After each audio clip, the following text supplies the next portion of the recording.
We're joined here today with Susie Plascencia, who is the CMO and co-founder of MOTA Glass and also a scholarship winner with Women Grow. Susie, pleasure to have you on. Thank you so much for having me. I'm excited to be here. Give me a quick insight on what it is that MOTA Glass does. So MOTA Glass is the premier provider of American-made functional glass in North America. In the face of fast glass right now, we are the American-made option. We are here supporting locally blown artisans and making sure that they are respected and actually a lot of them have been displaced. So we want to make sure that they survive in this industry. How are you going to do that in Q2, right? What initiative, what highlights are you hoping to accomplish as Q2 is already underway here in April? With Q2 underway, we're really focusing our consumer just like we did when we launched. You know, we're really popular on social media, so a lot of our supporters are able to purchase MOTA Glass directly. But what we're focusing on in Q2, which we haven't really done, is really hit hard with dispensaries and smoke shops. Because we are such a beloved brand, we've just focused on our community on Instagram and social media. But now, thankfully, because of our supporters, we've been able to take it to the next level, and we are now going to be in more dispensaries and smoke shops than ever before. Any challenges you'll face, right? Whether it's on the regulatory side, the financing side.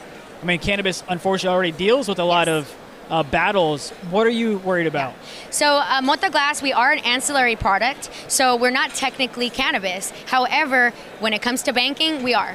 Yeah. So we still deal with a lot of the issues that the cannabis industry faces. However, we are in this gray area. So sometimes it feels like we're not invited to this party and we're not invited to that party. So with MOTA Glass, you know, we'd have some challenges, but ultimately that's why we focus so much on the brand and people knowing the brand above everything. Yeah. And what we've found is that people and our supporters, they will find us and they look for us and ask for us. So we really focused on brand first with MOTA Glass, and it's been paying dividends. Yeah, I want to focus on two things. You won a scholarship with Women Grow, yes, and you're also focused on the Latina side of things yes, as well. So those are two underserved communities, yes, in my opinion, not just in cannabis, but also in the world in general. Well, you shared an interesting fact with me in terms yes, of consumer spending with the Latina side. Tell me a little bit about that. Yeah, absolutely. So I was checking out some stats, and according to Hispanic census from 2018 to 2024, the Latino market is continuing to grow. $1.9 trillion of consumer spending is attributed to the Latino community just as a whole. Yeah. So it's important that in the cannabis industry, we start discussing the Latino market a little bit more and discussing, you know, what we can do to tap into this market for representation purposes, but also to really tap into this consumer spending. It's basically we're leaving money on the table here. Let's focus on the women's side of things. Yes. So much focus in today's world has been on the WNBA, which the draft just happened. Yeah. 2.5 million viewers, where the previous record was 600,000, right? So you're almost 4x on that side. Much needed attention is going in that space. Let's come back to women in the cannabis space. You won the scholarship with Women's Grow. What does that mean for what you're trying to do for women in the cannabis side? Absolutely. You know, being a woman in cannabis is not something I take lightly. I take it as a responsibility to enter a room but leave the door open for others, hold the door open. So I'm really just proud that Chanda created this partnership with Benzinga to bring the scholarship here. So deals happen, but you have to be in the room to do it. Yeah. So I'm really grateful that she, provided this opportunity to get us in the room. But ultimately, I intend to leave the door open. So I'm the founder of Latinas in Cannabis, which is the largest in-person and online community for Latinas who work in the cannabis industry, but also Latinas who enjoy the plant and are seeking community.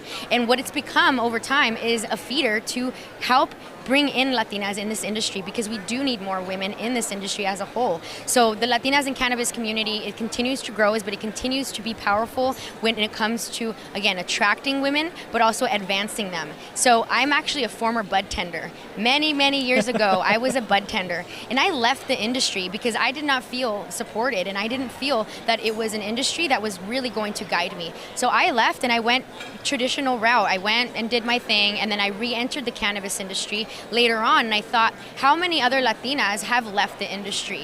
If you look at many dispensaries throughout California and other states as well, if you go into a very normal dispensary, you'll see that many of the bud tenders there are Latina. However, when you reflect who's in the leadership positions, they are not that. So I started seeing a disconnect here. So the organization really seeks to address that disconnect. And a lot of it is representation. Seeing that Latinas are here and are making it will allow more Latinas to come in. So I'm really fortunate to be in the position to where my career has grown, and a lot of women look at my journey. So I'm really excited to be here, making sure that they know that they can be here too. I went to school at University of Houston, and I was an officer at HBSA, which is Hispanic Business Student Association. So there's one thing I know about the Hispanic community. It's not just the passion that they have, but also the community sense of like, hey, if we're going to grow, you're going to grow with us, right? And I can see that in what you're doing in the cannabis space with women and also Latinas.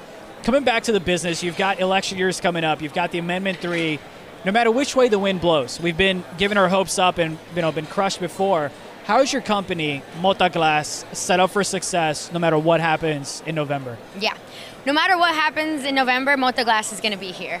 And again, when I mentioned focusing on brand first, you'll never die. You'll be able to always adapt to the market because people will know the brand and they have trust in the brand.